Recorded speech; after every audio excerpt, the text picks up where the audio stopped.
Hello, everyone. Good day from wherever you're joining us across the world. Welcome to day 3 of the Data Science Nigeria AI Everyday Virtual Bootcamp. The past 2 days of the ongoing virtual bootcamp has indeed been very impactful. On the first day, that is on Monday, we had Dr. Isi Idemudia, who led a practical session on how to use the AWS SageMaker for robust data science and machine learning practices. Yesterday, the second day of the virtual bootcamp, we had Dr. Kingsley Okoye, who led an amazing session on putting data science to action through process mining. Please note that those sessions are still very much available on the Data Science Nigeria AI YouTube channel, and then you can watch it again. You can share it with people around you. And yes, it's day 3. Today, we will be focusing on research, student network, and learning community. But before I introduce our guest speaker for today, I would like to talk us through some of the things that we do at Data Science Nigeria that is geared towards building an high-impact research ecosystem and viable learning community. We established the first dedicated data science community, that is the AI Hub in Lagos, which are state-of-the-art AI research tools. The AI Hub provides support and access to AI data collection tools such as the latest Google Clip AI camera, the AWS AI Deep Lens camera, the AWS IoT button, to mention but a few.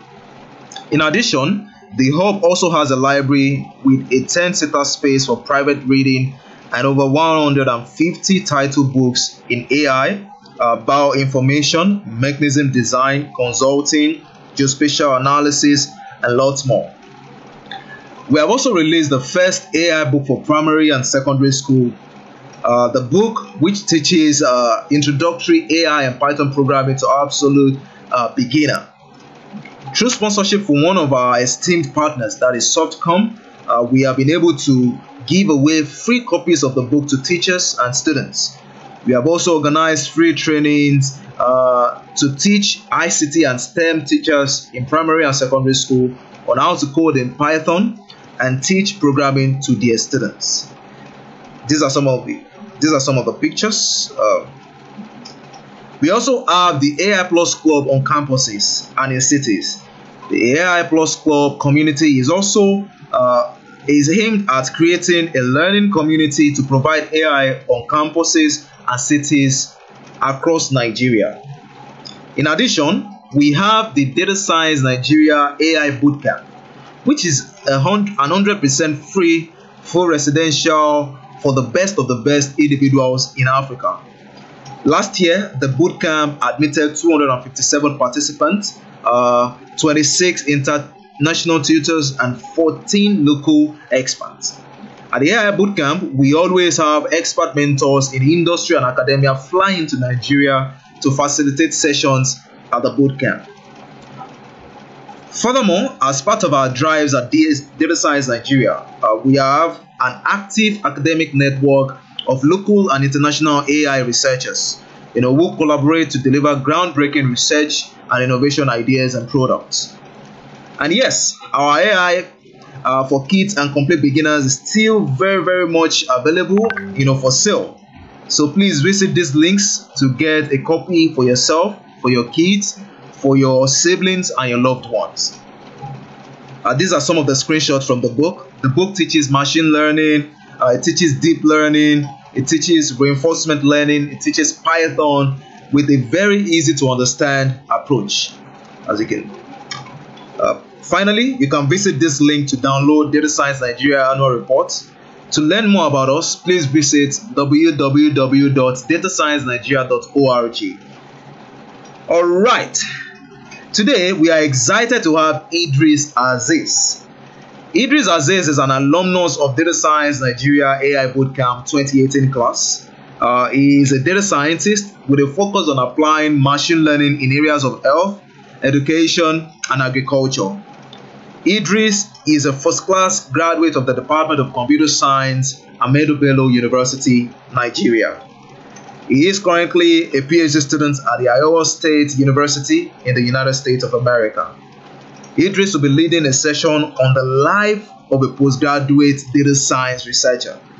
Ladies and gentlemen, please make welcome Idris Azeez. Thank you very much. Welcome everyone.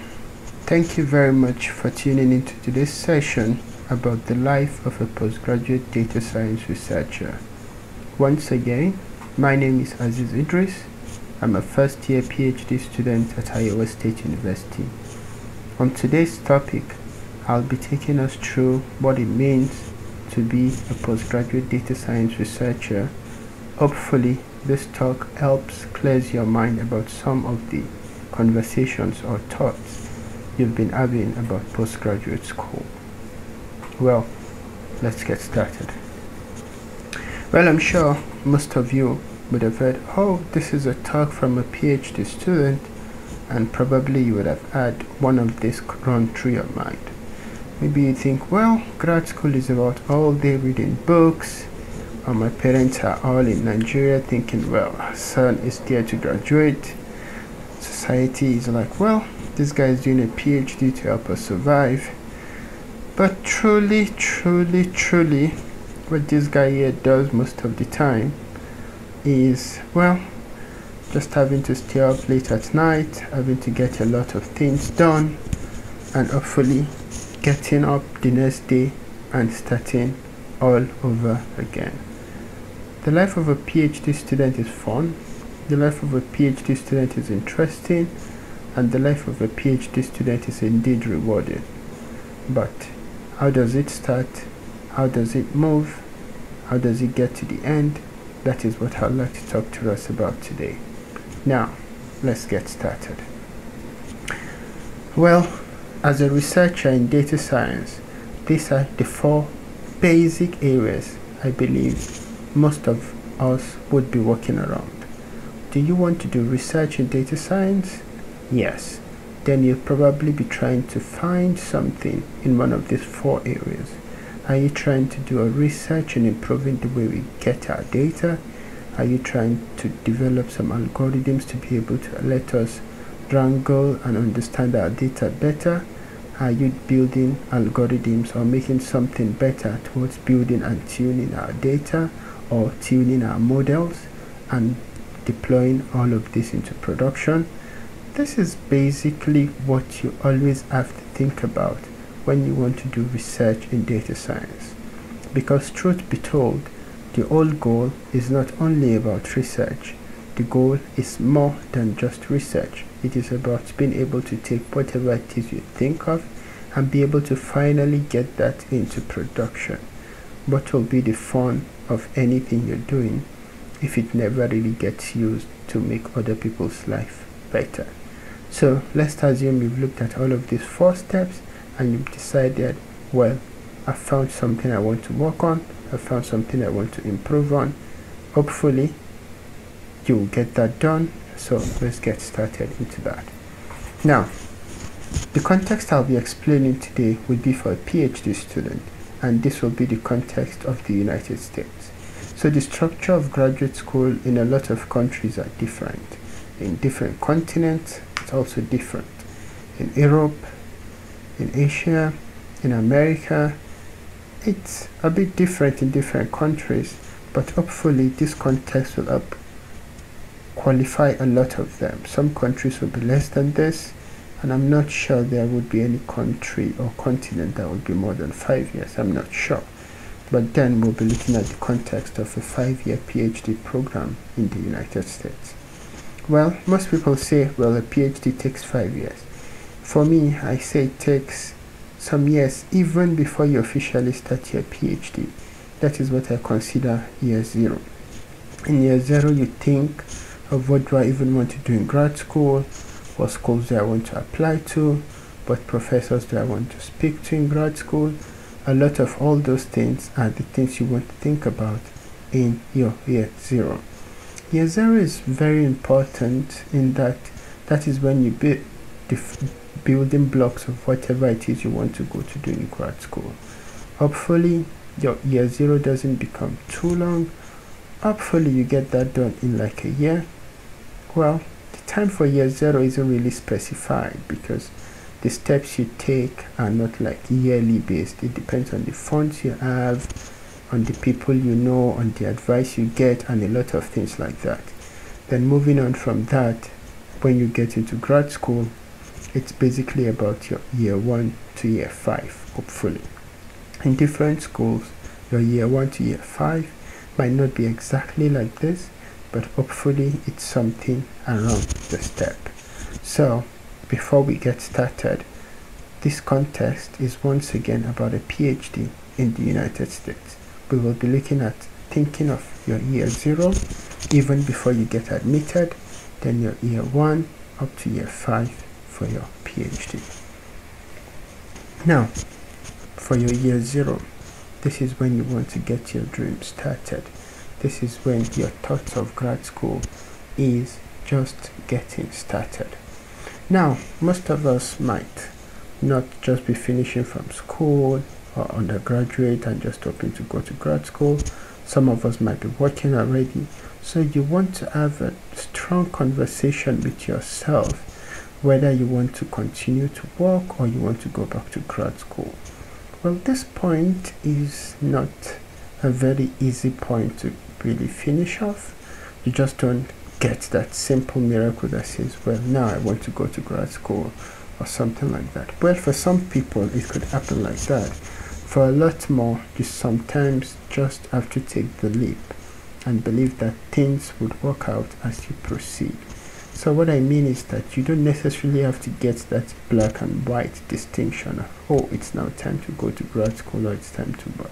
Sometimes you just have to take a leap of faith and get started with your plans for grad school.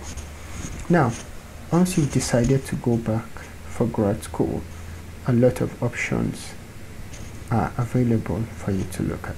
So what country do you want to go back to for grad school? Do you want to go to the United States? Do you want to go to Canada? Do you want to go to the United Kingdom? There are so many countries. Do you want to even do your PhD in Nigeria? So many options are there for you to look at.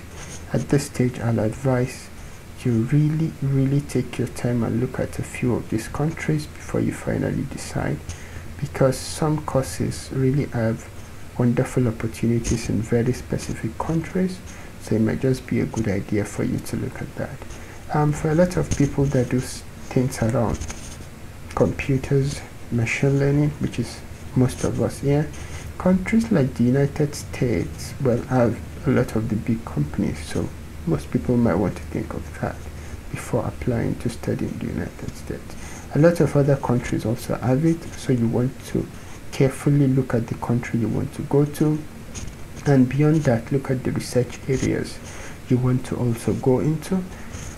Once you've decided the country you want to go to, the research area you want to go to, then you also start to think of the schools you want to go to in that particular country. You want to narrow down again to professors in those schools that are within your particular research area. So you have to decide the country. After you decide your country, you decide your research area. Well, your research area is probably going to come first before your country that you want to go to school in. Then you look for schools in those countries that match what you're looking for, and then hopefully look for professors within those schools to begin to talk to about your research. Well, there is a part of this we also need to look at. Before you begin to apply to some of these schools, some of them would require you to have some exams written. One of the exams is the GRE, and some schools might require the IELTS or TOEFL. The IELTS or TOEFL is beginning to become something that a lot of schools are waiving, but I'll say if you have the funds, just go ahead and take them. If you don't, you might want to consider taking the GRE exams first. The GRE exams is called the Graduate Record Exams, which is the exams most STEM courses have to take before you go to grad school. These exams are what schools use to determine whether to take a student or not to take a student, and trying to take them and having very high grades is something very, very important. Beyond that, you have to really keep applying for scholarships. The scholarships you continue to apply for differ from school to school, so you kind of want to have some documents ready that all the time you can basically use for your scholarship application. You want to have your transcript ready, you want to have your school certificate ready. On this, I'll advise you scan all these documents you need and probably keep them in your Google Drive. So anytime you see a scholarship, anytime you see a school that needs something, you don't have to start looking for your documents again. Your transcripts, make sure they are ready. Your school certificates, make sure they are ready. Your CV, make sure it's ready. Have your documents ready such that every time you find a scholarship, you can apply within 5 to 10 minutes. From there, you would have to deal with writing statement of purpose. A statement of purpose is a document that explains to a school why you think you're the best candidate for the school. So imagine about 1,000 students from around the world trying to apply for the same program you're applying to. What makes you different? What experiences in life have made you prepared for this particular position that you're applying for? That is what your statement of purpose is supposed to entail. Before writing your statement of purpose, for some schools, you might want to write emails or letters to professors to introduce yourself. These letters or emails are usually very short.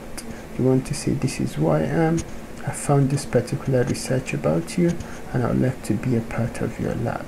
You write some of this to a lot of professors. You don't want to spam all professors with the same content. You want to really be interested in what the professors are doing, and as such, you want to tailor something for every professor to what you think would be necessary and important for them. Beyond that, you want to have your recommendation letters from your professors in the schools you have graduated from. So all your professors, well, in Nigeria, it's not as easy for us to have a professor know us, because maybe the school we attended has maybe a lot of students, and it's very difficult for a professor to know every student personally. But well, that is part of the ordeal we have to face, and one of the best ways to do this is to try as much as possible to keep in touch with our professors even after we've graduated. Sending them a text message to greet them once in a while would be a way for them to remember you. Oh, this is the student. And then you wouldn't have to be that student that only reaches out to professors only when you need something from them. Beyond that, you also want to have your CVs ready. You want to have like a one-page CV that is always available for somebody to quickly look at and see who you are. And you probably want to have a more academic CV that might go into more details into what you are, but try as much as possible to have like a very simple, clean CV. Information like your date of birth, information like your marital status, information like your religion are not the information you want to have on your CV. On your CV, you basically want to include what schools you've gone to, what experiences you've had, what voluntary roles you've taken. I feel those are the basic things you want to have on a CV for a person to quickly glance at. Now, even after you've done all of this, you have the best statement of purpose, you've introduced yourself to professors, you've had letters of recommendations, you've had very good CVs. That does not mean that schools will begin to just come up to you to get you. You might get the school you want to on your first try, but if you don't, that is not a problem. In the journey to grad school, a lot of the time, you would have to deal with a lot of rejections. Rejections from schools does not mean you're not ready. It just means the school might not have a space for you at the moment.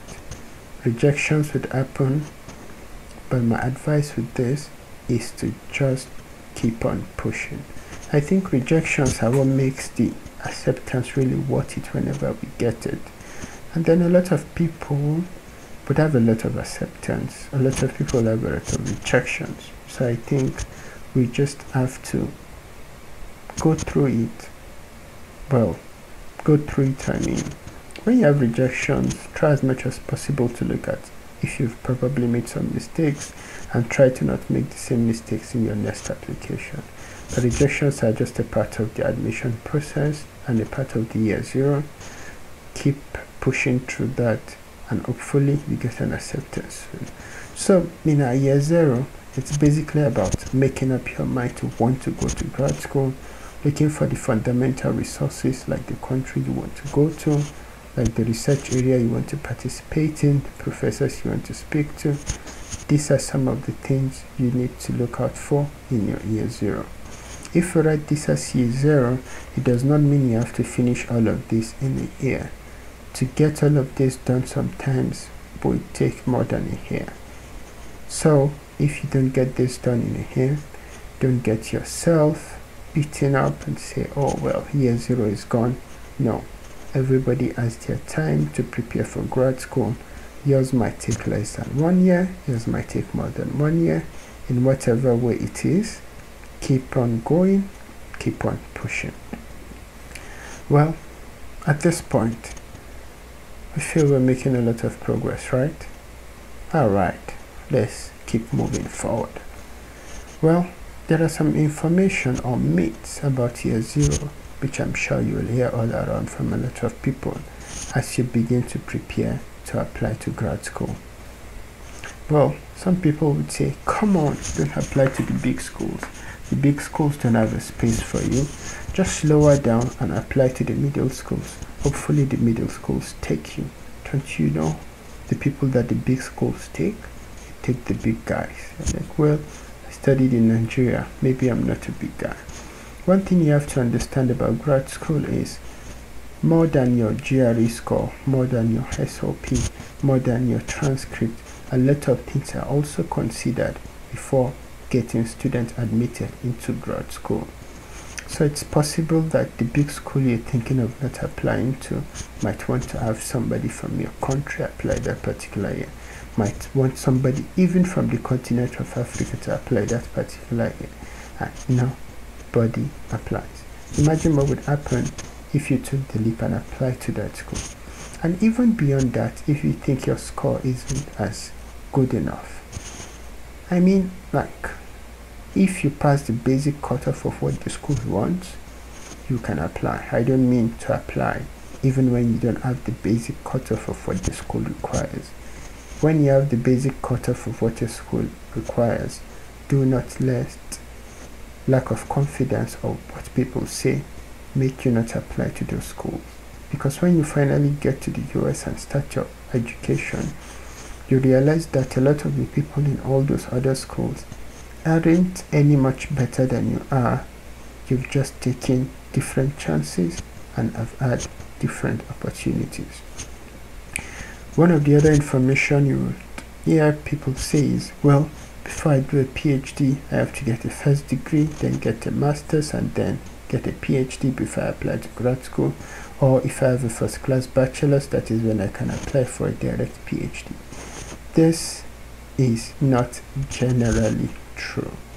So I got my PhD scholarship without even having a master's.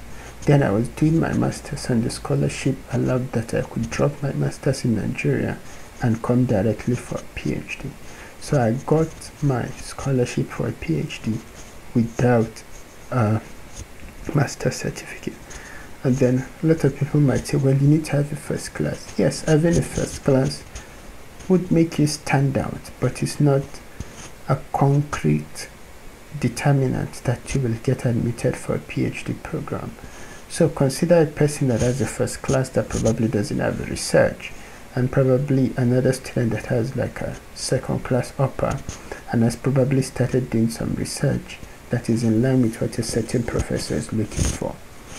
It would be easier for the professor to take the student with the second class than a first class student that doesn't have a research. So not having a master's degree, not having a first class are not the things that have to stop you from applying to grad school. It's better you begin to apply with what you have so that you better understand how the system works before you finally get all the things that you need to have ready for grad school. Now, some schools would say that you need to have a professor in their department before you can apply to grad school. But this is not generally true for all schools in the US. When I got my admission, I never had a professor.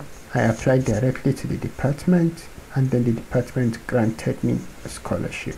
Some schools do it like that, and some other schools require that you have a professor who funds you before you begin the program. This is different for different schools, so you might want to try out a lot of the schools before you apply. But a lot of people might say graduate school is not for me. Well, that is true for some people and not true for some people. So just concluding this for yourself without doing further research might not be the best thing. So even before you conclude and say graduate school is not for you, I would like that you do a lot more research into what grad school even requires before you give up on that. And then a lot of people say, well, I don't think I'm the perfect candidate yet. Maybe let me take 1 or 2 more classes online, or let me complete this thing, or let me complete that thing before I apply for this program. Sometimes all you just need is to apply. You would understand when you start your program that some of the things you really looked out for then might not be as important as you thought they would be. I'm not saying don't try to get more things done. I just mean that apply with what you have. Nobody is perfect coming to grad school, because, well, if you're perfect, why then are you coming to grad school? And then some people say, well, applying to grad school is really expensive. I have to pay for this, I have to pay for that, I have to pay for this and that, and as such I won't apply to grad school. Well, I won't say grad school is not expensive to apply to, but there are so many resources available for you to explore while applying to grad school that would really make your step in grad school less expensive. One of the things is to seek schools and ask them if they have application fee waiver. A lot of schools have application fee waiver for students that might not be able to afford this. If you ask a lot of schools, a lot of the time, this is something available for you to explore. Schools like Harvard, schools like Cornell, while I was applying, have all of these things available. And I think you should also try to check them out. Now, these are some of the myths which I believe might be holding a lot of people back from applying to grad school. And I hope with this, you would be able to take that leap and begin to apply to grad school. One thing I would like to emphasize in applying to the schools of your dream.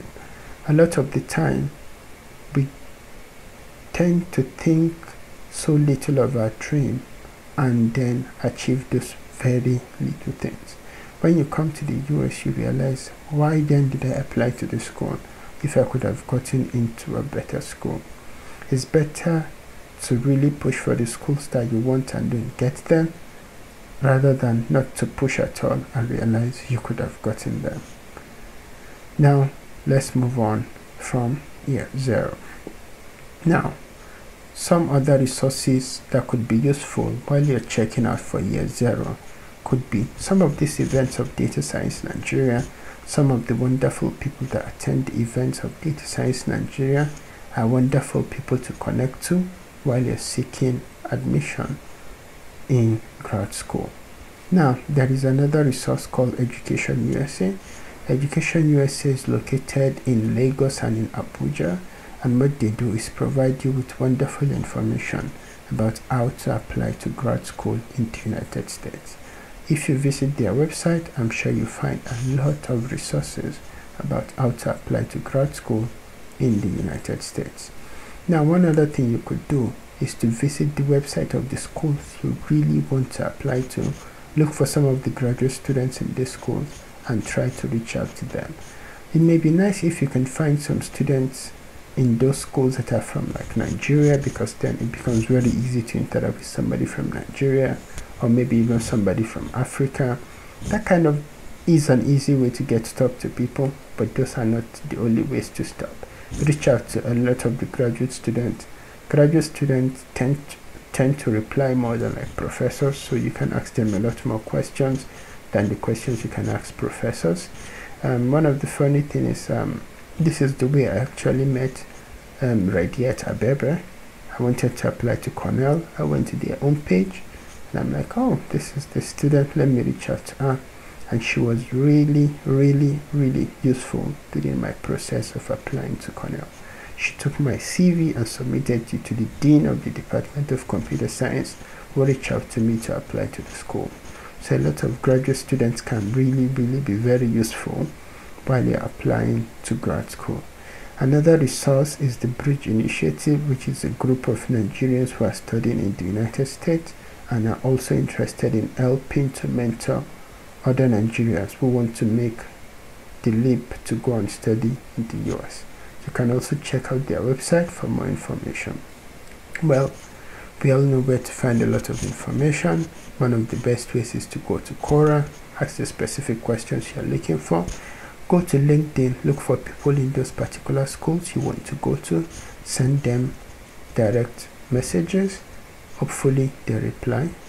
But before you send messages to people on LinkedIn, ensure that your LinkedIn profile really has like basic fundamental information about you, your picture, your experience, your education.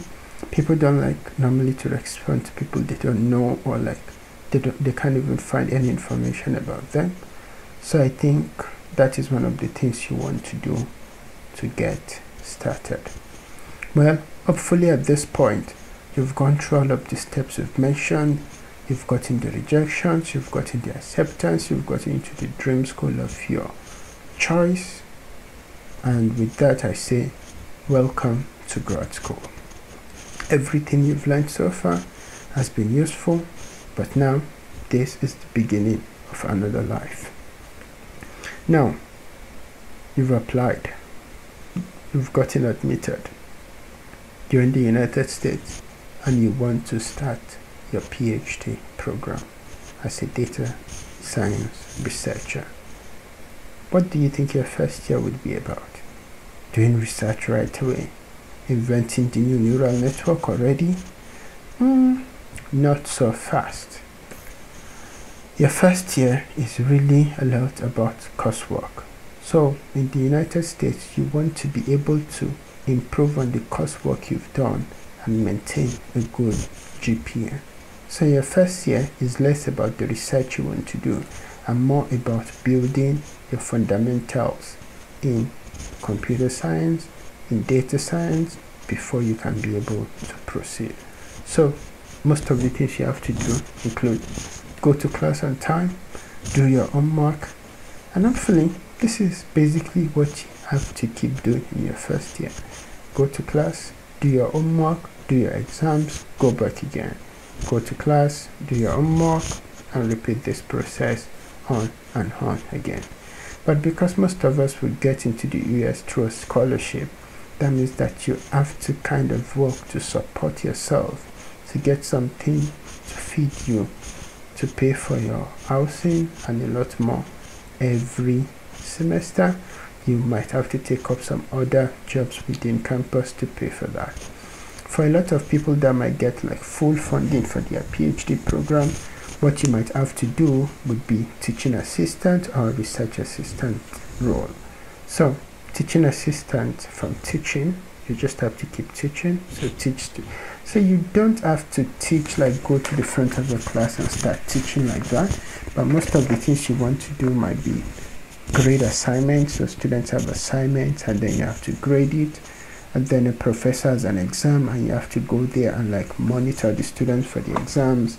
Our students have lab and then you have to go in and then teach them some stuff. This is basically what you have to do as a research assistant, as a teaching assistant. As a research assistant, it's more about working with your professor, being in the lab and doing all of that. A lot of the time you could be doing just one of those, but sometimes you could be doing both also, because, well, this is what kind of pays your bill at the end of the month. So you have a scholarship that pays for your school fees. That is different, but you need to make some money to care for yourself every month. That is where the role of like being a teaching assistant or research assistant comes into play. So your first year is more about coursework to be able to maintain a good GPA. You have to maintain a certain GPA so that you can remain in the program of your choice.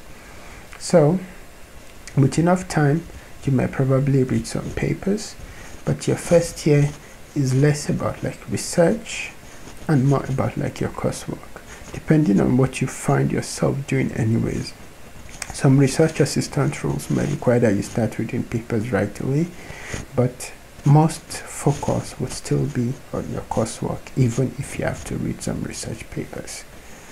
So at this point you're asking yourself, do you even realize what you've started at all?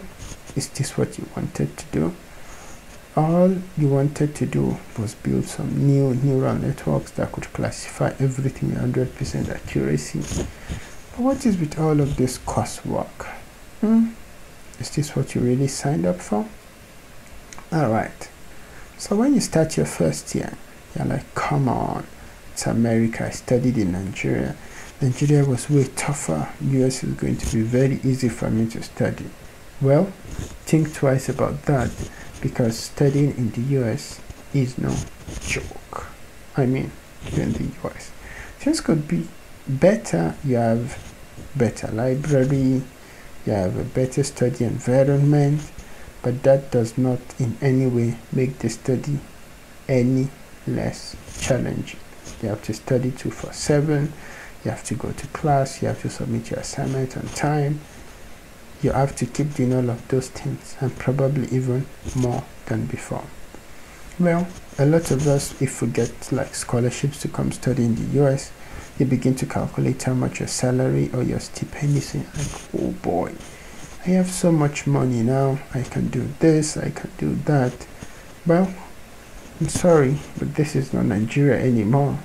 So that means the amount of money you'll be spending would change drastically. You have to pay for what? Your accommodation, sometimes monthly. You have to pay for your gas bills. You might have to pay for your laundry. You have to pay for your food.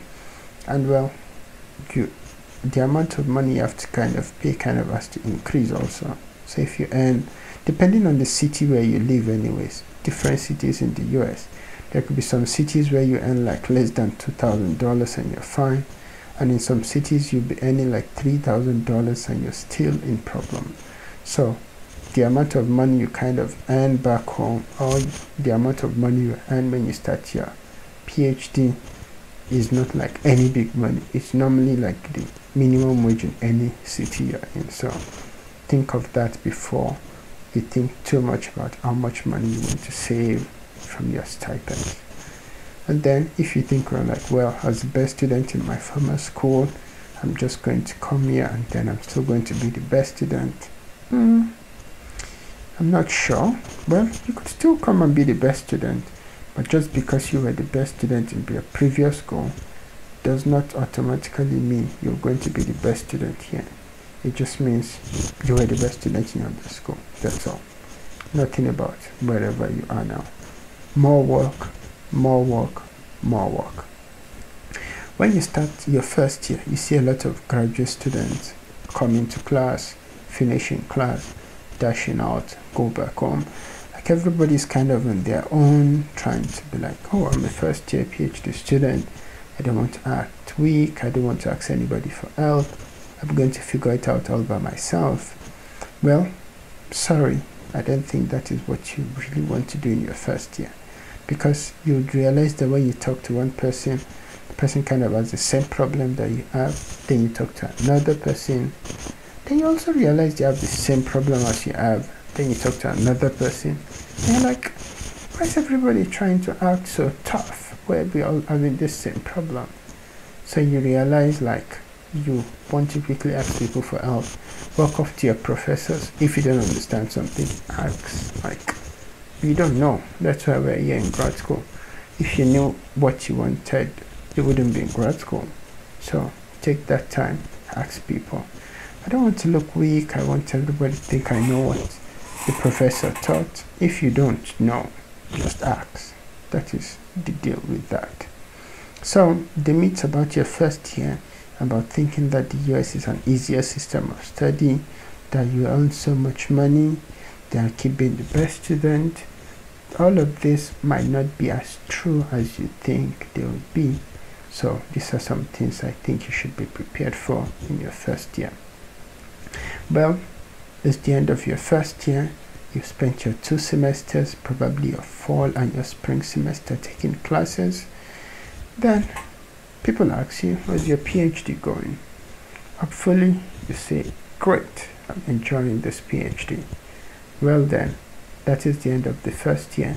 So we've looked at the life of a data science researcher, from conceiving the idea of going to grad school, to applying, to getting rejections, to getting accepted, to finally starting the program, to taking classes, and to finally finishing your first year. By the end of your first year, you're probably familiar with your school, you're familiar with your professors, you're familiar with a lot of things that you were not familiar with when you started. And with that,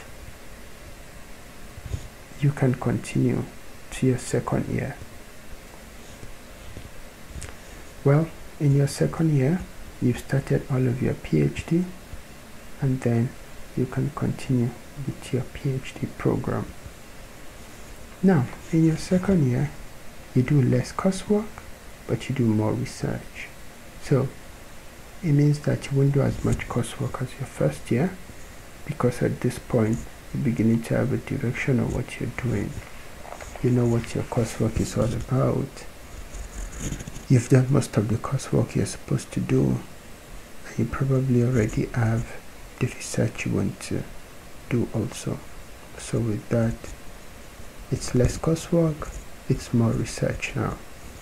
Fewer classes, not like no more classes at all, but like you have fewer classes to do.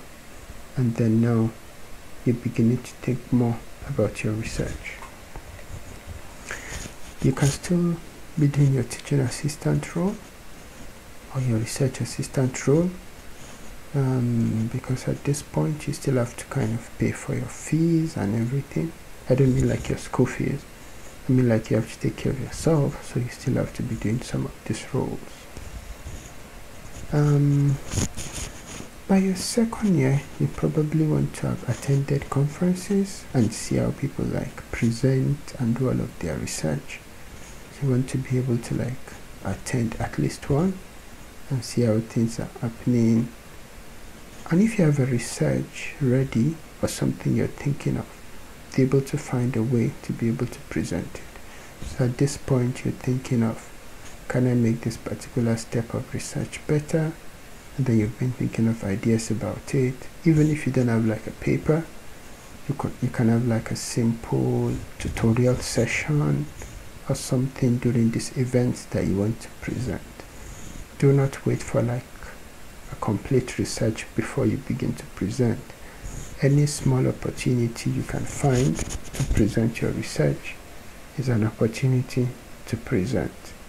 Do not wait for your final research to be ready before you start to present. Begin to present the little things that you have right now. For some schools, before you begin, you already have your supervisors and everything ready. For some schools, you don't need to have like a supervisor selection completely ready in your first year. That might spill over a little into your second year, and that is also fine. So before the end of your second year, you want to make sure all of the things about your supervisor selection is all done. You've gotten who your major supervisor is. If you want to have a minor supervisor, you've determined who that is. You've looked at all the coursework you have to finish. At that point, you've probably completed them all or almost completed them. By that time, you're beginning to focus on your particular research area. You're like, this is now what I want to really do. The focus is on that research now. You're reading the papers, you're beginning to talk to more people, and then you're beginning to think of your qualifier exams. So when you get admitted into PhD program, you're a PhD student. There is there's a difference between being a PhD student and being a PhD candidate.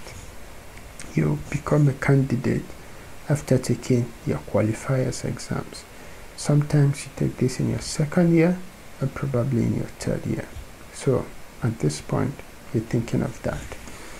So in your year 2, it's less coursework, it's more looking into your research, it's about talking to more people about the research you're doing, attending conferences if possible, and then speaking to your supervisors about like your particular research so that you're now more focused on the research you're doing, and you're also like thinking of your qualifier exams and hopefully becoming a PhD candidate.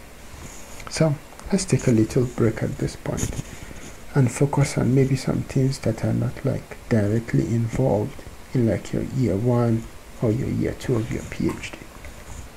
Now, some of those things are like internships.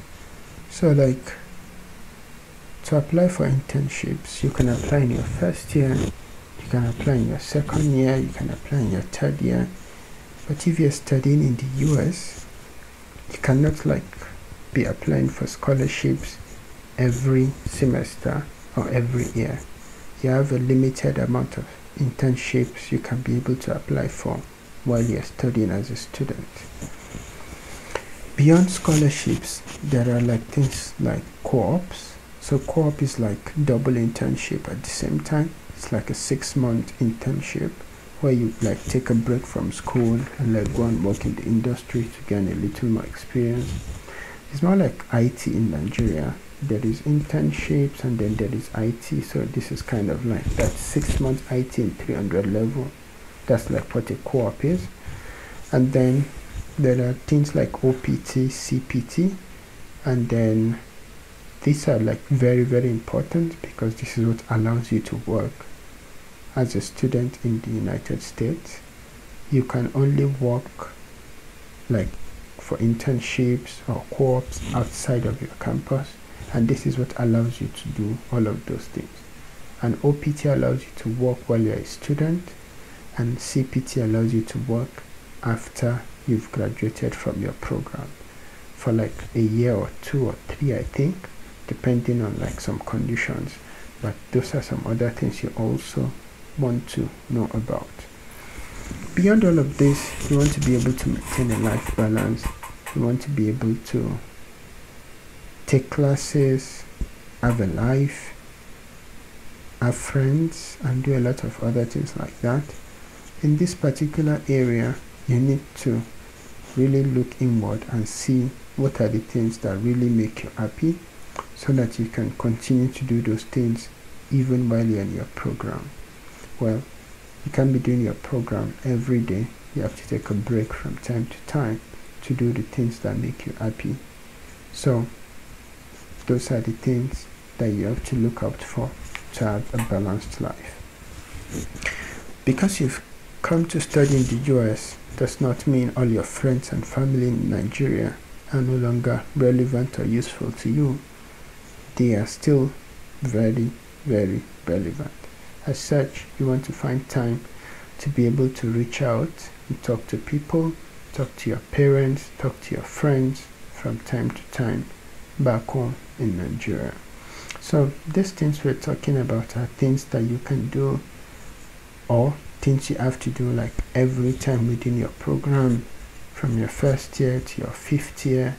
And so internships you can apply at any time. Co-ops are like 6-month internships. OPT and CPT are the means by which a student from another country can work in the US. So you cannot just come to the US and say, okay, well, I want to go and start working for this company part-time, or like there are strict conditions on like how you can just go and start working for other companies outside of campus. And even within campus, there's a limit of how much you can work for any organization on campus. So that is where the OPT and CPT comes in. And then you want to be able to maintain a life balance between your academics and your personal life. And you want to be able to always reach out to friends back home and your parents. Now, let's come back to our discussion. You're now in your year 3. You've done your first year, you've done your second year, and you're just getting started with your third year. In your third year is more about qualifiers. At this point, you have no more coursework to do. You're done and dusted with coursework. At this point, it is just about your qualifiers. You want to write a qualifier to be able to move from being a PhD student to become a PhD candidate. You might still be doing your teaching or research assistant role. Remember, you still have to pay the bills. And then at this point, you probably have started your research papers, or you've probably published something at this point. At this point, you have some research going for you, and that is beginning to translate into some papers you want to publish, or that you have already published already. Candidacy is more about now you're a verified PhD student. It's less about coursework now. It's that now we think this is a candidate for research. We think this guy can really do, or this student can do research. That is what the candidacy is about. Less about coursework, more about research. You take the qualifiers exams, you stop doing coursework, you do more research, you publish papers. At this point, you go to your LinkedIn profile, you change whatever you are from PhD student, and you proudly put PhD candidate. You are now a PhD candidate.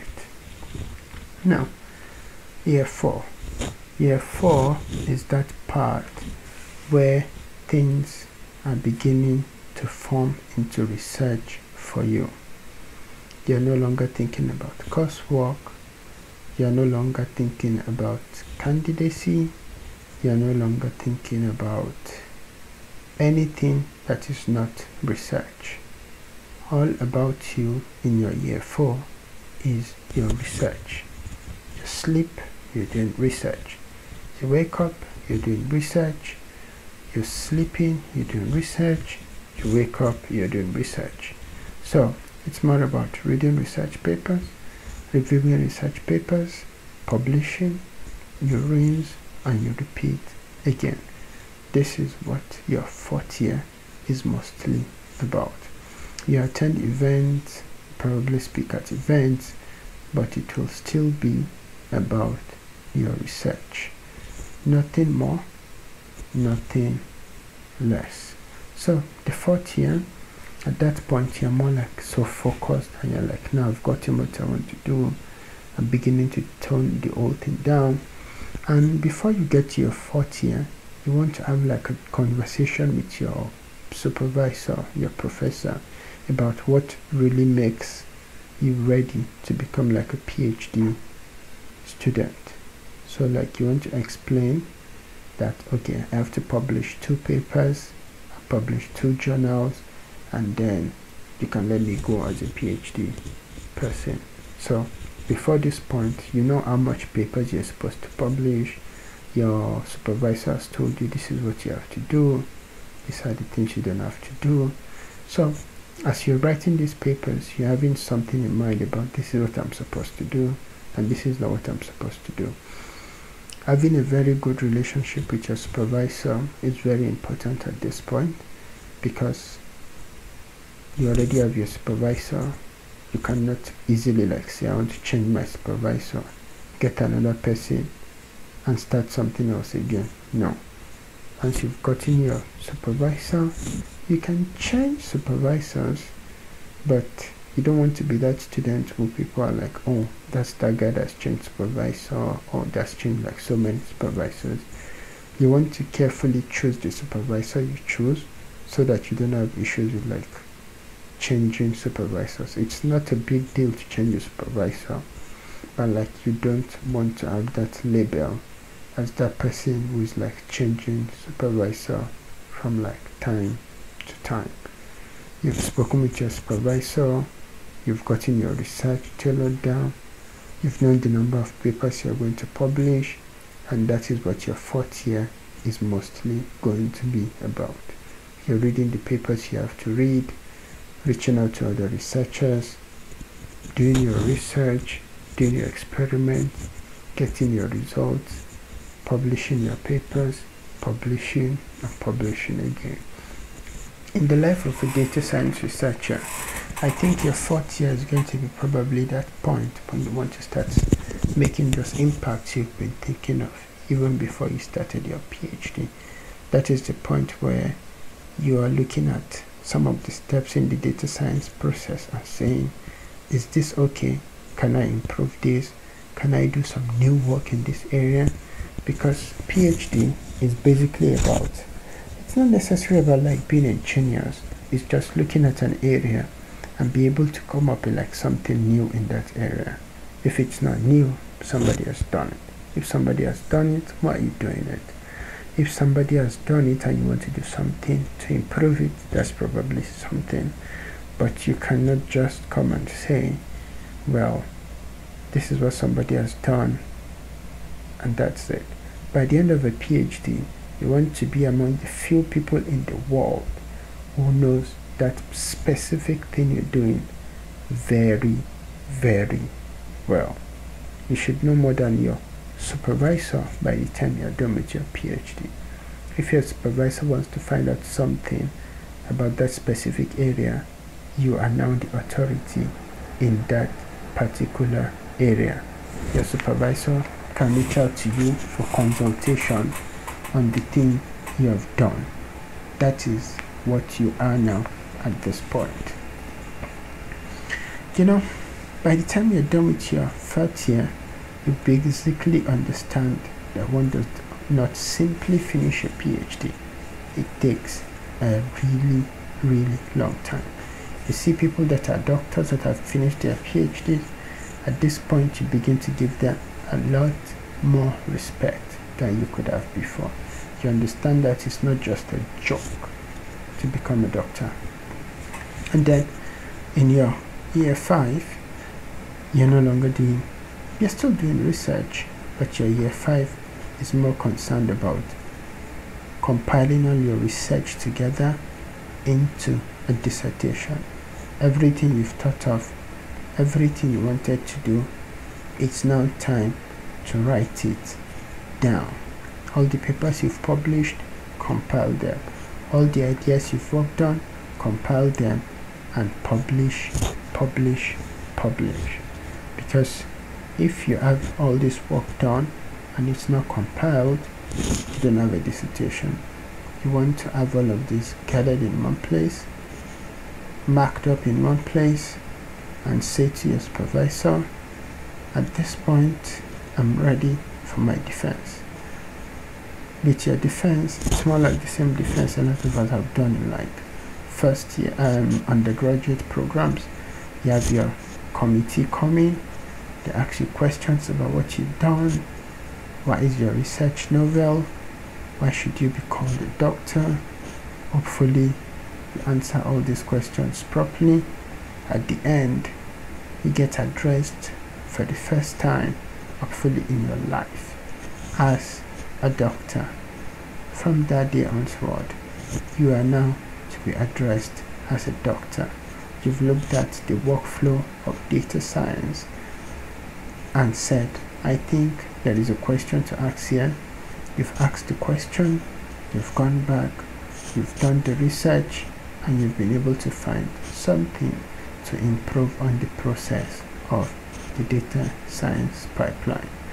You have to understand that doing a PhD is more about looking at something and saying that I want to do something to improve what this is. I want to do something to make up a new idea in this area. I want to do something such that the future generation would benefit from whatever it is I've done. Because if you do a PhD that does not benefit anyone, it's as if you've never really done anything. Your PhD has to be something that benefits humanity. It may not benefit humanity directly, but it has to do something to the world, to make the world a better place. We're living in a time when data science and machine learning can really help make the world a much better place. Therefore, whatever it is you've done in your PhD has to be something that makes an impact and helps make the world a better place. In trying to write your thesis, it's not something that just because you've done your research, you've published, does not mean you get your thesis done once and for all and say, well, I have all of this done. Thesis is also another, your thesis is another long order you have to face. You have to be sure whatever it is you've written down is your work. The part of it that is not your work, you've addressed it and probably referenced the person whose work it is that you've used for your work, and a lot more like that. Your dissertation is that piece of work that is now your full work. Now, at this point, I would like to quickly go over all of this again one more time for us to see what we have looked at today. What have we looked at today? We have looked at the 6 or 5 years of a PhD student in the United States of America. These processes would be different depending on the country you're going to, but hopefully this provides like a base idea for you to look at if you want to go to grad school. You start with finding the schools you want to go to, you find your professors, you take all the exams you want to take, you go through the rejections, and hopefully you finally get admitted. You start your first year with your coursework, your second year you do a few more coursework, your third year you focus on doing your qualifiers and becoming a candidate, your fourth year you do more of your research, your fifth year you do your dissertation. We talked about deciding to go to grad school. You have to apply for scholarship, writing statements of purpose, dealing with rejections, never backing down on like just applying to minimum schools, seek for the dream school you want to apply to, and keep pushing for those schools. Seek out for resources that will help you connect to other graduate students. This type of event that like the ones you're having today are very important. Talk to a lot of people. Hopefully you get admitted, and at this point you're in grad school. You focus on your coursework for your first year. Hopefully read some few papers if you can. In your second year, it's more about completing the coursework you started in your first year. Focus on like the research that you want to do. Start thinking of your qualifier exams, and then along the way you could do internships, you can do co-ops. You also learn more about your OPT and your CPT. In all of this, you want to maintain a life balance. You also want to reach out to your friends and family back home regularly in Nigeria. In your third year, it's more about being a PhD candidate. You no longer want to remain a PhD student. You do your coursework. You still continue to take your teaching or research roles. And at this point, hopefully, you've started your research papers, or you've had something published already. People no longer address you as a PhD student. People now refer to you as a PhD candidate. In your fourth year, it's more about your research. In your fifth year, it's all about your dissertation, your dissertation, and hopefully in the end you knock it all down and you'll be addressed as a doctor, having completed a PhD in data science, in computer science, or in machine learning. Before I go, let me quickly give a little introduction about myself. Once again, my name is Azeez Idris. I did my first degree from Ahmadu Bello University, Zaria. Anybody from ABU here? Hi. And then I did my master's degree in Nile University of Nigeria. Also, anybody from Nile in the house, say hi to you. And then currently doing my PhD at Iowa State University in the city of Ames, Iowa, in the United States. My goal for my PhD research is to be able to build AI for social good in the areas of health and agriculture. Before coming to the United States, I was a developer with FlexiServe EduSoft Limited in Nigeria. I still work with FlexiServe, and I also work with a friend of mine on One Point Foundation, where we are building a platform that allows blood donors to connect with people who can donate blood to them. Thank you very much for taking the time to join today. If you have any questions, feel free to ask now, send me emails. I'll gladly answer them. If you'd like to apply to Iowa State, kindly also reach out. I'll provide as much as I can the information I cannot provide. Thank you once again, and I hope you all stay safe. We try to practice social distancing, we try to wash our hands, and most importantly, pray to God to help give us a cure for what we are currently facing now. Thank you very much for joining today, and do have a wonderful day. Thank you. Bye-bye.